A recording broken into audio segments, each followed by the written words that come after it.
14 minutos makalipas ang alas 4 ng hapon. Uy! Nakapag-break ka na ba? Nakapag-relax ka na ba? Saan ka man nagtatrabaho, mapa-opisina man o work from home o mula mismo sa pwesto, sasabayan namin ang break time mo. Sasabayan namin ng mga balita at komentaryo, mga panayam ng mga taong viral ngayon. DZRH Break Time!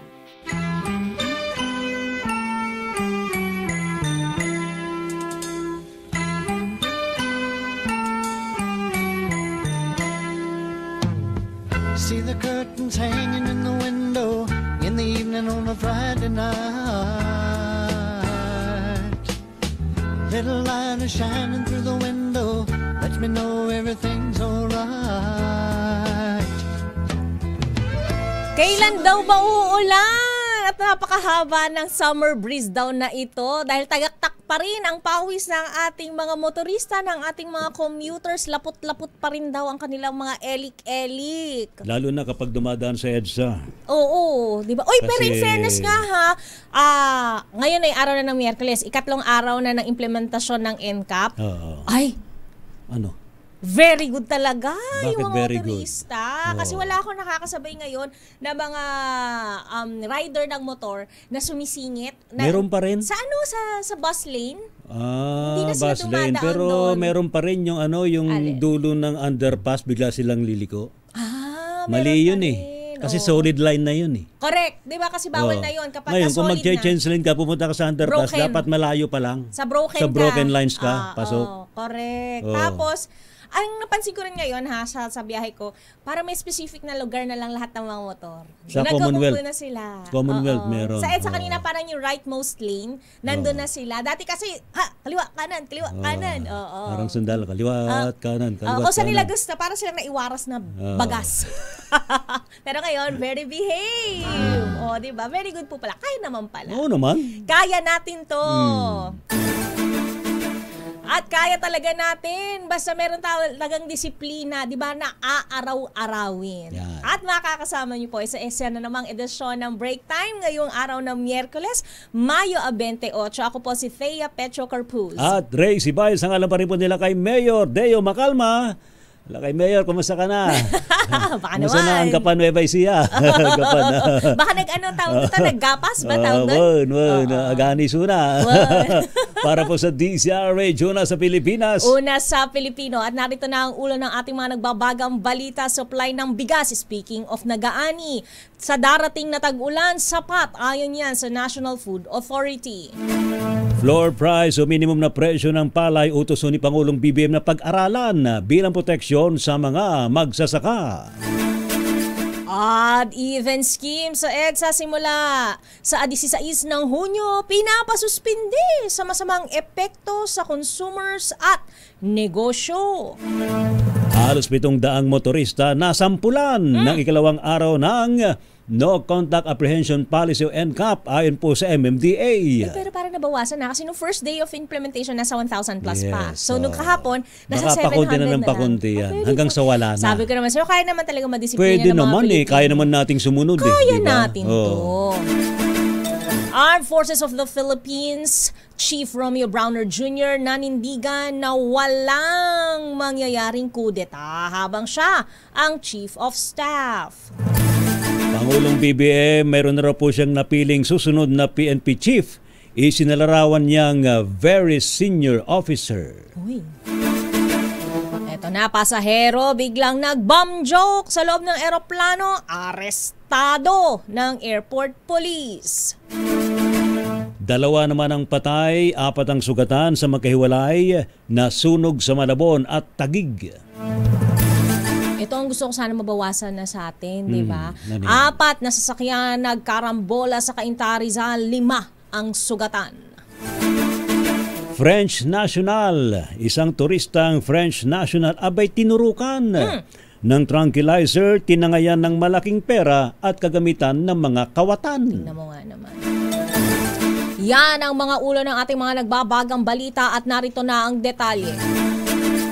Asahan ang malalakas na pag-ulan sa ilang bahagi ng Luzon sa susunod o sa mga susunod na araw. Sa Climate Forum ng Pag-asa, sinabi ni Weather Specialist Ana Cloren Horda na ito ay epekto ng southwesterly wind flow na unti-unti nang umiiral at ng frontal system na patuloy na nakaapekto sa extreme northern Luzon. Dahil dito, simula Huwebes, Mayo 29 hanggang Linggo, Hunyo 1 ay posibleng makaranas ng kalat-kalat na pag-ulan ng mga lalawigan sa kanlurang bahagi ng Luzon. Kabilang na rito ang Ilocos Region, Zambales, Bataan, Pampanga, Tarlac, Metro Manila, Cavite, Batangas, Occidental Mindoro at hilagang bahagi ng Palawan. Patuloy ding maapektuhan ng frontal system ang Batanes, Babuyan Islands at Cagayan kung saan posibleng magkaroon ng mga panakanakang pag-ulan. Paliwanag ng State Weather Bureau, maaaring senyales na rin ito ng nalalapit na pagsisimula ng tag-ulan sa bansa. May iba na yung kanta mo dyan. Oh, hindi na summer breeze. Ano na? It's raining. Update din yung kanta, di ba? Samantala, nasa namang nakaranas po ngayon ng Danger Level Heat Index ang 22 lugar sa bansa. Ayon po sa Pag-asa, 45 degrees Celsius ang inaasang naramdamang init sa may Butuan City, Agusan del Norte at 44 degrees Celsius naman dita Apo, Lawag City, Ilocos Norte, oray dita Dagupan City, Pangasinan, maging sa Masbate City at sa Basco, Batanes. 43 degrees Celsius naman ang posibleng naranasang damang init sa mga sumusunod na lugar. Diyan pa rin po, Apo, sa Batak, Ilocos Norte, oray dita Baknotan, La Union, sa may Pili, Camarines Sur, maging sa Katarman, Northern Samar at Dipolog, Zamboanga del Norte. Paalala ho ng Pag-asa sa publiko, limitahan daw po ang outdoor activities, uminom ng maraming danom o tubig o H2O. Hapo tiningit tayo. H2O. H2O.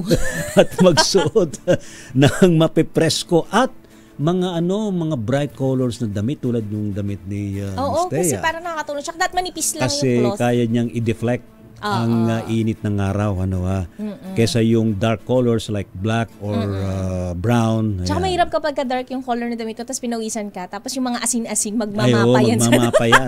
Magkakaroon yan ng map of the Philippines. Diba? Magkakaalaman kung nakapag-jodorant o hindi ka nag-jodorant.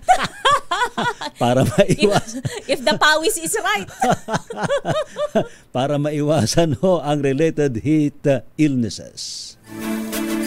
Samantala, tiniyak ng National Food Authority o NFA na sapat ang supply ng bigas sa paparating na tag-ulan. Ayon kay NFA Administrator Larry Lacson, tumataas pa ang supply ng bigas dahil patuloy na bumibili ang NFA sa mga lokal na magsasaka. Sinabi rin ni Lacson na mayroong 414,000 metric tons ng bigas at patuloy pang tumataas ang buffer stock kahit ipinapatupad ang benteng bigas meron na program. Umaasa naman ang ahensya na makamit ng bansa ang 100% rice sufficiency para hindi na kailangang mag-import ng bigas. Pinag-aaralan naman daw po ngayon ng pamahalaan ng posibilidad ng pagpapatupad ng rice floor price o minimum na presyo ng palay para matiyak na may sapat na kita ang ating mga magsasaka. Sa isang dialogo kasama naman ng mga magsasaka sa San Ildefonso, Bulacan, iginit po ni Pangulong Ferdinand Marcos Jr. ang kahalagahan ng pagkakaroon ng balanse sa pagitan po ng abot-kayang presyo ng bigas para sa publiko at patas naman nakita para po sa mga nagtatanim nating mga magsasaka. Ayon po kay Pangulong Marcos, posibleng gamitin ang modelo ng floor pricing system na ipinairal daw po sa industriya ng tabako dita Apo, Ilocos Norte. Paliwanag po ni Pangulong BBM, ang babago-bagong presyo naman sa merkado ay hadlang sa maayos na pagpaplano at pangmatagalang kabuhayan ng mga magsasaka. Hakbang na ito ng Pangulo ay kasabay ng nagpapatuloy na pilot implementation ng 20 pesos, 20 bigas. Meron na program para sa mga mahirap na pamilyang target ng naturang programa. Bantay, sarado ngayon ng Department of Trade and Industry ang presyo ng mga bilihin sa Ilocos Norte kasabay ng isinasagawang palarong pambansa sa probinsya. Ayon kay DTI Provincial Director Amelia Galvez, ito ay para maiwasan ang mga overpricing at matiyak na sumusunod ang mga retailers sa itinakdang suggested retail price ng bagnet, ng longganisa, ng empanada. Yung may binabantayan dyan? Oo, tsaka yung mga chichacorn. Oo, hindi ko ajay... Yapay ngay. Ano ba yun? Dapalaman ng ako ang... What? Kalamay? Pandesal ba yun? Ngapan? Pandiregla, kung nani ko. Dagajay... sabi ni Lakay Mayor. Dagajay magatang jay bekere. Aabot sa 17,000 atleta at school officials mula sa iba't ibang rehiyon sa bansa ang dumayo sa Ilocos Norte para sa palaro. May alok na libreng tour ang Ilocos Norte government para sa mga delegado mula May 28 hanggang May 30. Wow, yeah. Tour of Ilocos Norte. Saka dapat dyan, binabantay na yung presyo ng papaitan. Presyo ng dinakdakan, sinanglaw, ay apo. Uy, namimiss ko yan. Yung patupat. Patupat, ay sus, apo, tinubong, kan tinupig. Tinubong, dami. Bagoong. Asin. Di ba? Yan yun. Dami. Ang dami pagkain na alam. Barangay. Pinapaitan kang dinardaraan ako, ma. Natatawa tuloy si Sir Els Bartolome. Dinardaraan. Ayan, dinardaraan. Samantala, sa iba pang balita, nanawagan naman ng Kamara na suspendin muna ang odd-even number coding scheme na ipatutupad sa EDSA simula June 16. Sa iniharap na House Resolution number 2294, sinabi po ni Agri Party List Congressman Wilbert Lee na dapat dahong dumaan muna ito sa masusing socio-economic evaluation at pagplanuhan daw po ang mga alternatibong ruta. Dapat din na niyang tiyakin ng MMDA ang episyente, ligtas at accessible na public transport system bago ipatupad ang odd-even scheme na lilimita sa mobility options. Iniwala naman si Lee na magdudulot lamang ito ng problema sa mga commuter at makasisira daw po sa productivity ng mga manggagawa at negosyante. Iginit pa ni Lee na hindi ito patas para sa mga manggagawa na umaasa lamang sa kanilang mga sasakyan para bumiyahe sa iba't ibang lungsod at siyempre mga manggagawang umaasa rin sa pagpipidal lang para makapasok sa kanilang mga trabaho. Kaya wag nang tatanggalin yung bike lane sa sabay may nagagalingan. May pinaguhugutan, no? Personal. Kasi kawawa sila eh. Kapag nagbabike ako sa EDSA, ang dami ko nakikita dyan yung mga bike to work na mga laborer, construction worker. O di ba? Po nakapudpudo, tagbisikleta Oo naman. Alam mo, nasasanay na rin yung mga yan eh.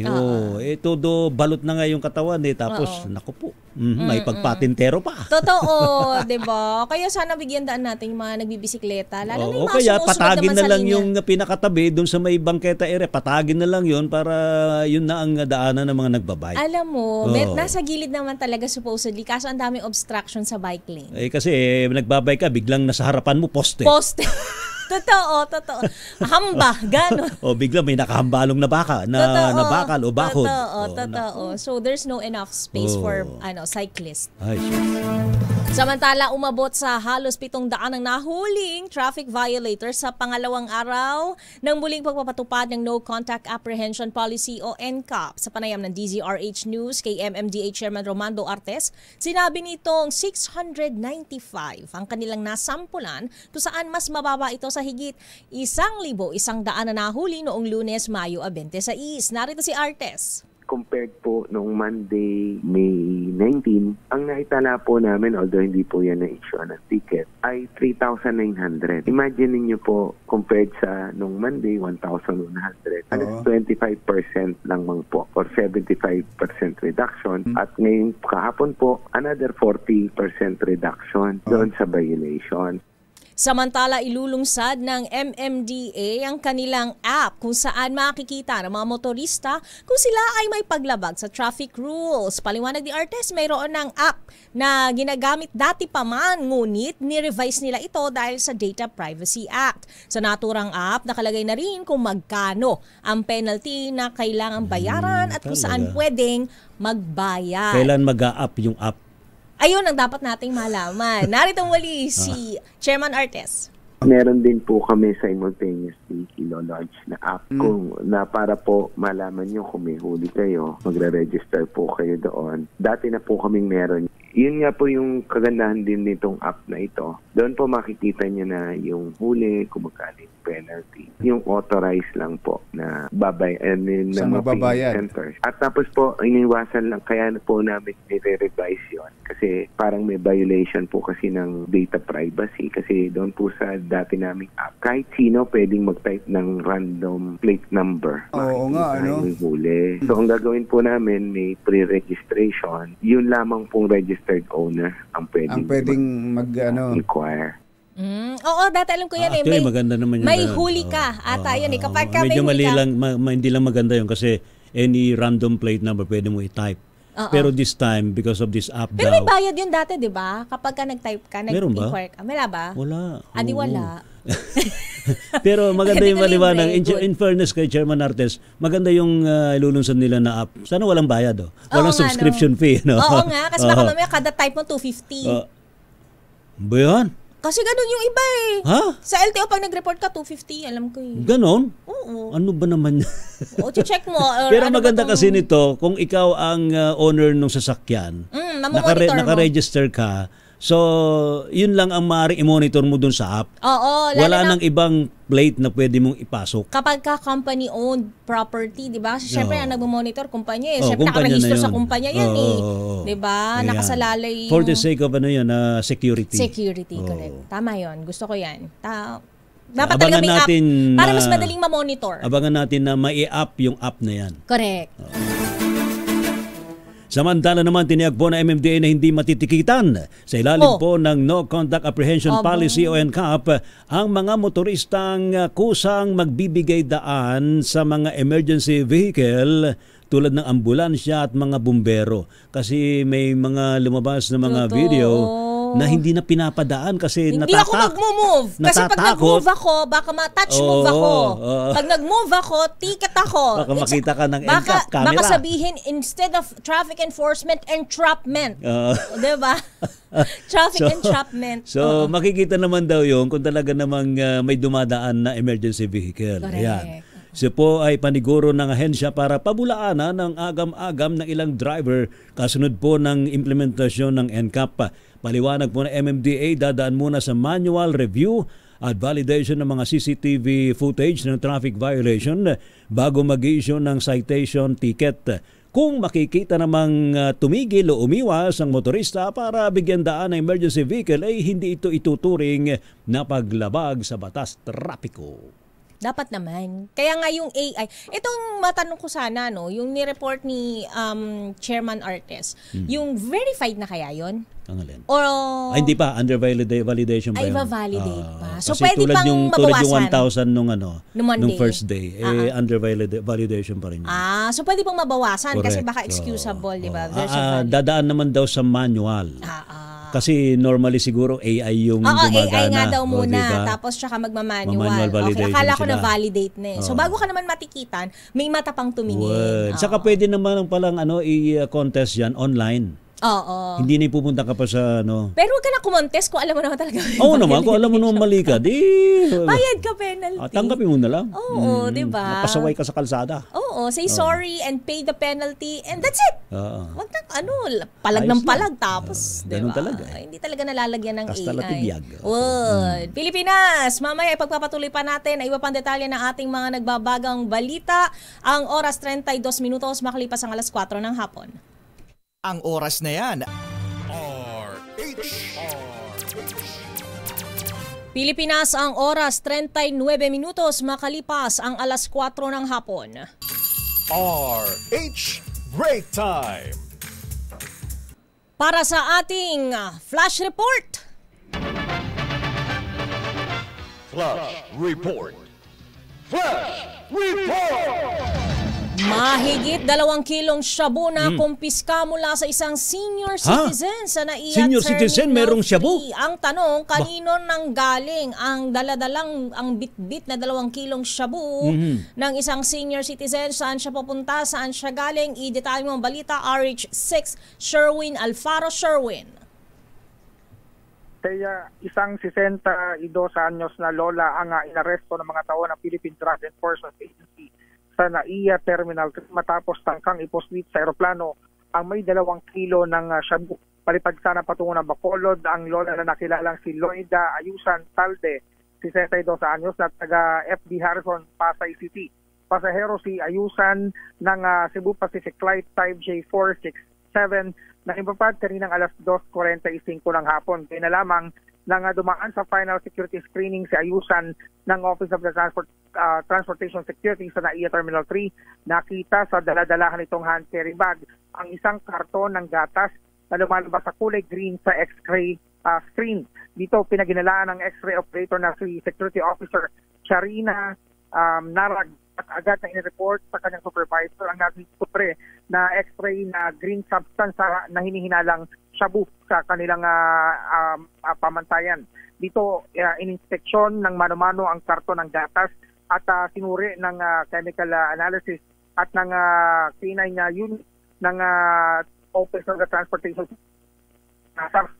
At dito nga lumataw na ito'y pinagbabawal na shabu. Na agad naman na inalerto at inireport sa Philippine Drug Enforcement Agency kung saan ay nakatakdang sampahan ng kaso ang naturang inarestong pasahero na palipad sana sa NAIA Terminal 3 na ngayon ay hawak-hawak na ng Philippine Drug Enforcement Agency. Lumabag sa 9165 Republic Act 9165 o Anti-Dangerous Drug Act. Itong matanda at siya kasalukuyang nakadetine sa airport facility sa bahagi nitong PIDEA at ng Philippine Aviation Security. Ano yan? Saan dadalhin yan? Papunta saan? Papunta sana ng Bacolod. Bacolod. Kasi mga balutan nito may nakasulat na yung box ng gatas. Naku.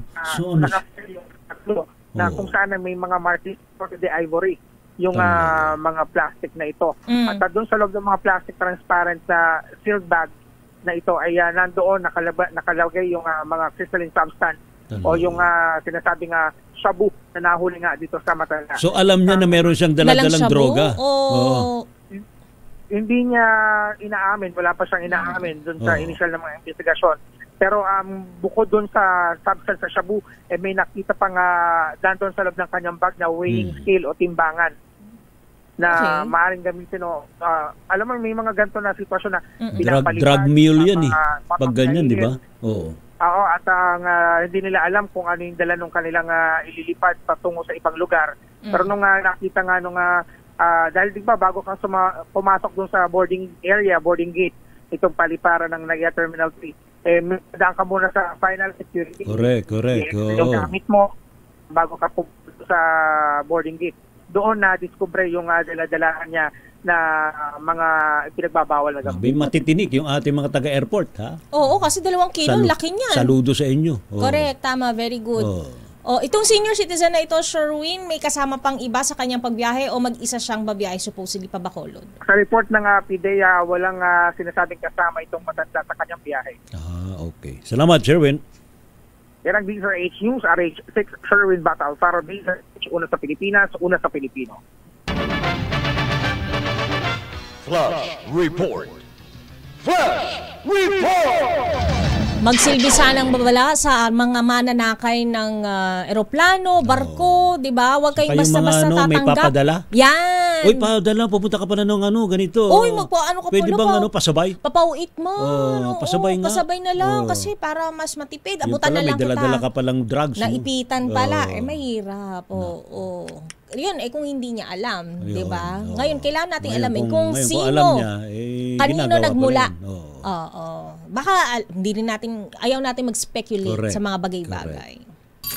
RH Break Time! Ayaw natin mag-speculate pero gusto nating mamigay. Ayun, naku, diba? Yan ang gusto natin. Correct! At narito na ang ating kadikit sa swerte sa mga nagpadikit ng DZRH sticker sa ating init-dikit sa Tag-Init Sticker Lakas Promo. Malapit na magtag-ulan. Kaya dapat buhos na natin yung mga nagpadikit ng ating DZRH sticker. Kaya ihanda nyo na ninyo ang inyong mga telepono dahil magdodraw na po tayo ng ating winner. Ang kadikit po niyang sticker na yan, 1,000 piso. Kapag natawagan. At nasagot ang mahiwagang katanungan. Correct. Diba? Kaya nga po. Mahiwaga talaga. Kaya po, ihanda na ninyo ang inyong mga telepono para pag tinawagan na kayo ni Wina Pearl. Yan. Ang hiyas ng ang bayan. hiyas ng radyo. Ng bayan. Radyo ba? Radyo na. Ang hiyas ng DZRH kapag natawagan niya na kayo, sagutin ninyo ang inyong telepono, Okay. di ba? Kasi ba't pa kayo nagpadikit kung wala kayong balak sagutin yung aming Tama. tawag? Hello? Magandang hapon po. Hello po, magandang hapon po. Sino po sila? Mark Angelo Domingo po. Uy, Mark Angelo Domingo. Tigasan. Yan, Si Tigasan. Kuya Mark Angelo Domingo. Valenzuela po. Valenzuela. Kailan ka po Ayan. nagpadikit sa ating DZRH team ng sticker? Sa Malanday po. Kailan? So, Di niya hindi maalala. ko lang po matandaan kung Matagal ano po na. yung exact date. Oo, pero okay at lang. least ready siya, no? Natawagan siya, no? Tama. Oo. Buti at handa ang kanyang telepono. Hindi siya namin pagtelebabad. Oo, di ba? Oo. Ang tanong natin para sa iyo, Kuya Mark Angelo Domingo, anong himpilan ng radyo ang pinakapinakikinggan sa Valenzuela City? DCRA. Yun. Ang bilis. Ang Dahil lutong. dyan, dahil dyan, malinaw na malinaw ang Kasing iyong lutong na pagkakasambit. 1,000 piso. Yes, sinilutong ng 1,000 piso ang Oh. mapapasayo. Huwag mo lang ibababa ang linya para maibigay sa iyo ang detalye ng pag-claim ng iyong 1,000 piso. Maraming Ayan. salamat, Kuya Congrats, Mark Angelo. Mark Angelo. Salamat po. You're welcome. Salamat. RH Break Time. At ngayon, Miss Thea, dumako na tayo. Sa ating mga reports. Yes. Standby man ang Milky Rigonan, Noche Cacas at Josa Cruzat. Unahin na muna natin ang report mula sa Senado dahil pag-convene ng Senado bilang impeachment court tuloy sa susunod na linggo. I-detalye mo ang balita, RH28 Raymond Dadpaas. Raymond. Ms. Thea Ray, tuloy na ang pag-convene ng Senado bilang impeachment court sa pagbabalik ng sesyon ng Kongreso sa susunod na linggo. Iti matapos ilatag ang mga kaganapan sa araw ng Lunes, June 2 at June 3. Ayon kay Senate Secretary Renato Bantog, sa Lunes magbubukas ang regular session ng Senado at pagsapit ng alas 4 ng hapon. Dito kikilalanin ni Senate President Chis Escudero mga panel of prosecutors mula sa Kamara de Representantes. Bibigyan sila ng pagkakataon na basahin sa Senate plenary ang mga articles of impeachment laban kay Vice President Sara Duterte. Kinabukasan umaga ng June 3 ay dito na mag-convene ang Senado bilang impeachment court. Manunumpa na ang mga ito bilang senator judges suot ang kanilang robe. Mamimili si Senate President Escudero kung kanino manunumpa. Dito na sila magpapadala ng summon kay VP Sara Duterte at bibigyan ng 10 araw upang sagutin ang mga reklamo laban sa kanya. Limitado lamang sa 340 ang bilang ng mga papasukin sa Senate plenary gamit ang QR code. 63 mula sa kampo ni VP Sara bilang defense panel, 63 mula sa Kamara de Representantes bilang prosecution, 63 mula sa publiko, 48 na staff, 48 na bisita ng mga senador at 30 mula sa hanay ng media. Ito si RH28 Raymond Dadpaas para sa DZRH. So, una sa Pilipinas, una sa Pilipino. Thank you. Maraming salamat kay Raymond. Samantala naman, mga senior citizen, pina-exempt daw po sa pagpapatupad ng odd-even scheme sa panon po ng EDSA rehabilitation. Ating alamin ang detalye sa report ni RH12 Milky Rigunan. Milky. Kaya pina-exempt sa Metro Manila Development Authority ang mga senior citizens sa pagpapatupad ng odd-even scheme sa panahon ng pagpapatupad ng EDSA Rebuild o pagsasaayos sa EDSA. Ayon kay Representative Rodolfo Ordanes ng Senior Citizens Party List, nagpadala na siya ng sulat kay Transportation Secretary Vince Dizon at MMDA Chairman Romando Artes. Sabi ni Ordanes, ang pagbibigay ng exemption ay naayon naman sa Expanded Senior Citizens Act of 2010 o Republic Act 1994. Paliwanag ni Ordanes, maraming senior citizens ang umaasa sa mga pribadong sasakyan para sa kanilang importanteng medical appointments, therapy session at yung pang mga aktibidad na hindi madaling i-reschedule. Bukod dito, meron ding pisikal na limitasyon at health risk o banta sa kalusugan kapag gumamit ng mga pampublikong transportasyon sa mga nakatatanda, lalo na sa init ng panahon o kapag umuulan.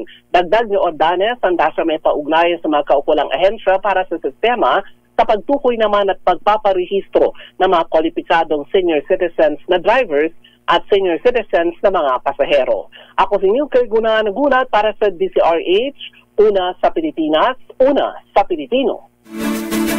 Maraming salamat Manang Milky Rigonan. Samantala, Philippine National Police handang asistehan ang Department of Justice sa pagpiit kay dating Congressman Arnie Teves. Ayon yan kay General Marbil. Idetalye mo ang balita RH52, Edniel Parrosa. Edniel. Bisaya, nagpahayag ng kahandaan ng pambansang pulisya para asistihan ang Department of Justice sa paglipat at maging sa pagpiit kay dating Congressman Arnie Teves. Kasunod dito ng pag-aresto sa sinipang opisyal habang ito ay naranatili sa Timor-Leste mula ng maakusahang mastermind sa pagpatay kay Negros Oriental Governor Roel Digamo. Sa ambush interview dito sa Campo Crame na katatapos lamang, sinabi ni PNP Chief Police General Romel Francisco Mardila na handa itong PNP Custodial Facility o yung Custodial Center nitong National Headquarters sakaling dito mandalin si Teves. Pero wala pa man ng koordinasyon ang DOJ hinggil sa nasabing usapin. Pakinggan natin ang General. Actually po, yun sa amin, wala po pa kami na nagkukuhang na assistance coming from NBI, from DOJ. But in case na meron po kami facility dito doon sa custodial po namin in case na kailangan po natin ng DOJ, ng any assistance, marami po kami. Magpo-provide po kami ng mga pulis-pulis. Nabatid na maging nabanggit na kagawaran ay wala pa umanong hawak na opisyal na dokumento sa kung ano ang proseso na extradition mula sa Timor-Leste government. Ayon sa DOJ, handa rin itong asikasuhin ng pagpapauwi sa akusado sa lalong madaling panahon. Ito si Edniel Parrosa, nag-uulat para sa DZRH. Una sa Pilipinas, una sa Pilipino. Thank you, maraming salamat Edniel Parrosa. Samantala naman, dalawang umano'y big-time scammers. Naku naman, arestado daw po sa entrapment operation ng NBI dito sa Pasay. Ibalita mo nga yan, RH27, Noche Kakas, Noche. Lakay Ray at Miss Taya arestado sa entrapment operation ng National Bureau of Investigation NCR ang dalawang manoy big-time scammer sa lungsod ng Pasay. Inilala ang dalawang suspect na sina Maverick Jas Punjabi at Jasper Macaraig Rayos. Nagugat ang operasyon sa isang reklamo na sinasabing si Punjabi at ang kasama nito ay nagpakilala bilang mga pamangkin ni Mr. Kumar na may-ari umano ng isang lending company. Sa reklamo, inalok umano siya ni Punjabi na maaari niyang iproseso at mapa-approve ang cash loan nito na 20 million na pesos, ngunit may kapalit umano itong facilitation fee. Sumang-ayon umano siya sa alok ni Punjabi at nagbigay ng Hermes Birkin 35 Raisin Clemens na gold na nagkakahalaga ng 500,000 pesos bilang facilitation fee. Pumirit pa umano si Punjabi ng luxury bags, jewelry at iba pang items. Ngunit napag-alaman umano niya na hindi ang totoong Mr. Kumar ang kanyang nakatransaksyon at sinabi ni Mr. Kumar na wala umanong koneksyon sa kanya si Punjabi. Nang humingi pa ng dagdag na 42,000 si Punjabi. Dito na umano siya dumulog sa NBI NCR at na-entrap si Punjabi sa isang restaurant sa Pasay matapos ang kanilang meet-up. Sa ngayon ay maharap ang mga suspect sa patong-patong na reklamo kabilang na ang large-scale estafa at iba pa. RH27, Notikakas DZRH, una sa Pilipinas, una sa Pilipino.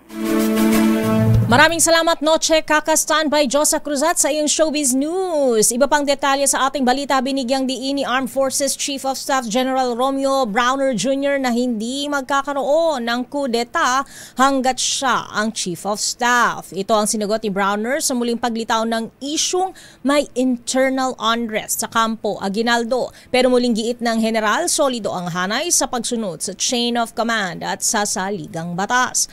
Aminado si Browner na ikinalulungkot niya ang muling paglitaw ng issue na maaaring hindi nagaling sa kalabang banyaga kundi sa mga kapwa Pilipino. Panawagan nito sa publiko na maging maingat sa pagpapakalat ng mga usaping may kinalaman sa pambansang seguridad dahil may epekto umano ito lalo pat inaatake ang institusyong dapat ay pumoprotekta sa bansa. Samantala, kinumpirma naman ni Pangulong Ferdinand Marcos Jr. na nakapili na siya ng susunod na hepe ng pambansang pulisya na kanyang inilarawan bilang very senior officer. Ito bang sinabi ng Pangulo sa isang press briefing sa ASEAN Summit sa Malaysia, ngunit hindi pa nito ibinahagi ang pangalan ng bagong PNP chief dahil sa nais niyang kausapin muna ang officer bago gawin ang opisyal na anunsyo. Dagdag pa ng Pangulo, ipag-utos daw niya sa incoming chief na ipagpatuloy ang pagsisikap na mapanatili ang kapayapaan at kaayusan dahil maganda man ang estadistika hinggil sa krimen. Samantala, inaresto ng mga immigration officer sa Timor-Leste si dating Congressman Arnulfo Teves Jr. sa loob mismo ng kanyang tahanan. Ayon sa social media post ng kanyang anak na si Axel Teves, basta na lamang dinampot ang kanyang ama nang wala umanong ipinakikitang arrest warrant. Narito si Axel. They just picked him up without documents, without warrants, or any form of legal documents. They just came in forcefully. They took him out forcefully. And right now, as we speak, he is still in the immigration building in Timor-Leste, being held illegally by the immigration officers, also surrounded by Timorese police. Kinumpirma rin ito ng legal counsel sa Pilipinas ni Teves na si Attorney Ferdinand Topacio. Sa isang statement, sinabi nitong nasa Ministry of the Interior ngayon si Teves kasama ang kanyang abogado na si Dr. Hao Serra. Sa ngayon, hindi pa malinaw kung bakit bigla na lamang dinampot ng mga otoridad si Teves. Naperwisyo naman ng mga pasahero ng maantala ng 3 oras ang isang flight ng Cebu Pacific na patungo sa ng Jansan matapos may magbirong may sasabog na bomba. Kinilala po ang nagbirong pasahero na si Dominador Arnaiz Magbanwa na sinabi naman ang crew ng flight 5J993 na mag-ingat sa handling ng kanyang luggage na nasa overhead bin, baka raw bigla itong sasabog. Nako, tingnan mo yan. Mantakin mo yun. Bakit ka nagbibiro ng ganyang bagay? Ang init-init na nga ng panahon, pinapainit mo pa yung ulo ng mga taong kasabay mo. Siyempre, agad na pinababa yung lahat ng mga pasahero at ginalugad ng anti-bomb squad gamit ang K9 dog para inspeksyonin ang lahat ng sulok ng eroplano. Sa kabutiang palad naman ay wala namang nakitang bomba matapos ang search operation. Kapag kaganyan, hindi ka na makakagamit ng eroplano, di ba? Oo, saka kulong ka. Kulong ka. Sa bagay, hindi mo nakakailanganin ng eroplano pag nakakulong ka. Posas ka kagad. Oo. Kaya, sabi nila, huwag kang magbibiro-biro ng mga ganyang bagay. Magbiro ka na lang sa lasing. Huwag lang sa bagong gising. Huwag lang sa mga pasahero ng eroplano. Oo nga, huwag lang ng tungkol sa bombahan. Samantala, sugatan ang 5 katao matapos salpukin ng isang pampaserong jeep ang isang SUV sa bahagi ng Felix Avenue, Cainta, Rizal kaninang alas 8 ng umaga. Sa inisyal na ulat ni Mayor Ellen Nieto, biyaheng Binangonan patungong Santa Lucia ang jeepney ng banggain nito. Ang likurang bahagi ng itim na Innova na naghihintay sanang makaliko sa kaliwang bahagi. Dahil sa impact, bumangga ang naturang sasakyan sa kasalubong na kotse at isang motorsiklo sa kabilang lane. Wala namang napaulat na nasawi at nadala na sa pagamutan ang mga nasaktan. Bakit mabilis ang jeep? Patok kasi yan. Oo, mga patok. Tingnan ko nga yung videos. Tingnan natin. Ayun, patok yan. Patok. Ha? Boom, boom, boom, boom, boom, boom, boom, boom. Boom. Kunanan. May iniwasan siyang tricycle sa kanan may niya. iniwasan. Pero bakit kasi use? Ba't di ka mag-minor? Saka ba't ang bilis mo? Actually. So, masasabi ko dyan dahil lagi ako kasi sa area na yan. Kasi kung hindi ka mabilis, hindi mangyayari yan. Dahil nga madalas ako sa area na yan. Alam ko yung mga ganyang klase ng sasakyan ay patok. Oo. Patok ang tawag yung kapag nakatabingi yung driver. Cool dudes kasi. Ganyan sila magmanayan. Dito yung manibela. Ganyan, nakapaling ako nga. Oo, diba? Nakatabingi. Oo. Kasi nga, bakit? Para cool. O para magkasya, hindi ko rin alam. Pero patok ang tawag dyan kapag paspas magmaneho, malakas ang music, yung bayan matik po. Yun, di na siya mapagmaneho. Oo. Kasi sabi ni Secretary Dizon, pag ganyan nakita sa CCTV, walang matik yan. Suspendido ang kanyang driver's license. Legit ba? Ayun lang. Oo. Diba? Isa naman ang patay habang 2 sugatan sa sunog na sumiklab pasado alas 7 ng umaga sa isang residential area sa may Barangay North Signal, Taguig.